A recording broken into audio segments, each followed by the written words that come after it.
রমাদান মাসের মধ্যে একটা রাত আছে, যে রাতের নাম হচ্ছে লাইলাতুল কদর।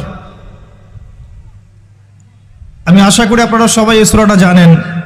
বা'দা আউযু বিল্লাহি মিনাশ শাইতানির রাজীম, ইন্না আনজালনাহু ফি লাইলাতুল কদর।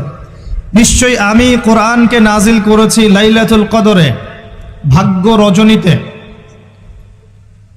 ওয়া মা আদরাকা মা লাইলাতুল কদর, হে নবী মুহাম্মদ সাল্লাল্লাহু আলাইহি ওয়াসাল্লাম, আপনি কি জানেন লাইলাতুল কদর কি জিনিস?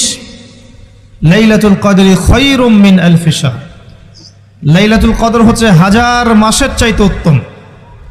এখানে গাণিতিকভাবে ব্যাখ্যা করতে যাবেন না, 1000 মাস সমান সমান কত বছর হয়, ব্যাপারটা এমন নয়।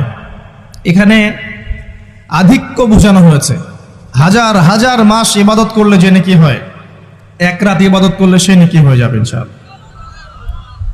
এই রাতে কি হয়? স্পেশাল তানাজ্জালুল মালাইকাতু ওয়ার রূহ। এই মাসে আল্লাহর পক্ষ থেকে আল্লাহর ফেরেশতারা নেমে আসেন। কোথায় নেমে আসেন? পৃথিবীতে। তাদের সর্দার হিসেবে থাকেন জিবরাইল আলাইহিস সালাম। তানাজ্জালুল মালাইকাতু ওয়ার রূহু ফিহা বিইذনি রাব্বিহিম